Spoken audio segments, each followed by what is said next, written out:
Did you know every year the IRS releases an updated list of the most common tax scams? It's called the Dirty Dozen, and today I'm going to walk you through 5 of the ones I think are most relevant to individuals and online business owners.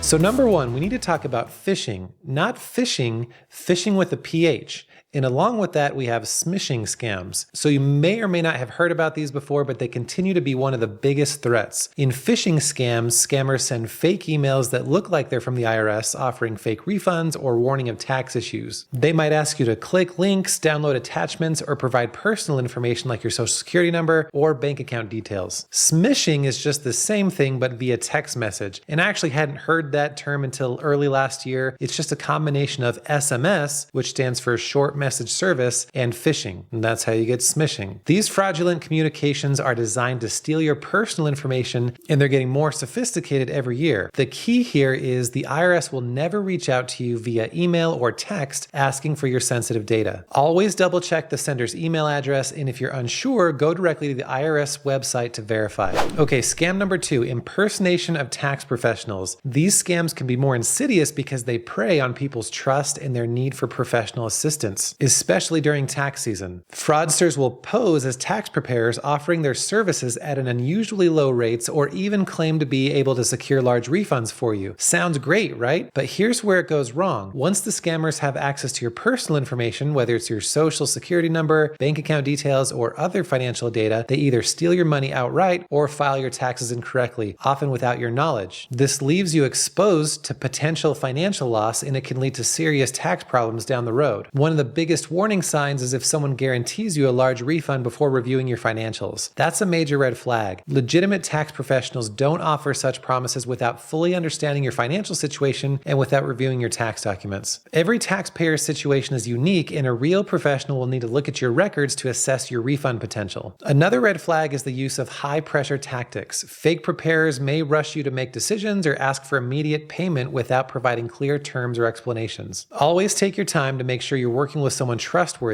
Number 3, false claims for tax credits. This has become a huge issue, especially for small business owners. During the pandemic, the Employee Retention Credit, or ERC, was introduced to help businesses keep employees on their payroll. Unfortunately, scammers have jumped on this opportunity by falsely promising to help businesses claim these credits, even if they're not eligible. And that's just one example. Other credits often abused include the Earned Income Tax Credit, the Child Tax Credit, the American Opportunity Tax Credit, the Residential Energy Efficient Property Credit, Premium Tax Credit, and so on. They often claim that they can help you get large refunds, but once they've collected a fee from you, they disappear and you're left with a huge tax bill, plus penalties and interest potentially. It's critical that small business owners understand the eligibility requirements for these credits and that you work only with professionals. The IRS uses a combination of software, audits, and reporting mechanisms to spot these false claims, and if discrepancies are identified, it may lead to audits, penalties, or even criminal charges depending on the severity of the fraud. By staying cautious, taxpayers can avoid falling victim to scams that exploit these common tax credits. Another scam that's been around for a while is fake charities. This one targets individuals who are trying to do a good thing, donate to charity, and get a tax deduction. Scammers can set up fake websites or phone lines pretending to be legitimate charities. They'll ask for donations, promising tax deductions in return, but money ends up in their pockets instead of helping those in need. If you unknowingly donate to a fake charity, you lose not only the funds you contributed, but also the ability to claim a charitable deduction on your taxes. The IRS requires detailed documentation for charitable donations, and if the charity is not IRS approved, your contribution won't count toward a deduction. And if you're audited and the IRS finds that you claim deductions for non-legitimate donations, you can face penalties, interest on unpaid taxes, and worst case scenario, legal action for fraudulent tax claims. By staying vigilant and verifying the legitimacy of charities, you can continue to support causes you care about while also ensuring your contributions are properly recognized for tax purposes. To protect yourself, make sure you're donating to a qualified 501c3 organization. You can check IRS approved charities using their website. Lastly, let's talk about ghost tax preparers. Ghost tax preparers are individuals who prepare tax returns for others but who don't sign the return as the paid preparer. They essentially remain invisible in the tax filing process, leaving the taxpayer to take full responsibility for the return. This is a critical red flag. Legitimate preparers are required by law to sign the return and include their preparer tax identification number, or PTIN, which is a unique identifier issued by the IRS. When a preparer doesn't sign the return, they avoid being held accountable for the accuracy of the information, leaving the taxpayer vulnerable to penalties if the return is later audited or found to have errors. This also removes the possibility of the taxpayer taking legal action against the preparer if the return is incorrect or fraudulent. So why do ghost tax preparers pose a threat? The lack of accountability is a major issue. They often engage in fraudulent practices such as inflating deductions or credits, manipulating income reporting, or failing to provide documentation. This type of behavior can lead to long-term financial and legal trouble for taxpayers, especially if the inflated claims are discovered during an audit, which might lead to the taxpayer owing back taxes, fine, or even criminal prosecution. To protect yourself from becoming a victim of ghost tax preparers, always verify the preparer's credentials. Make sure they're registered with the IRS and has a valid PTIN. Ensure the preparer signs the return, get a copy of the return, look for professionalism, and avoid refund promises. The IRS's Dirty Dozen list is updated every year, but these scams continue to affect thousands of taxpayers. If you've been targeted by any of these scams or suspect that you're at risk, make sure to report it to the IRS. And remember, always double check your sources when it comes to tax matters. If you have any questions, post them below or come post them in the Accounting for Online Sellers Facebook group. Subscribe and check out the links below for more resources to help you optimize your tax situation and overcome the anxiety so you can focus on building your business profitably.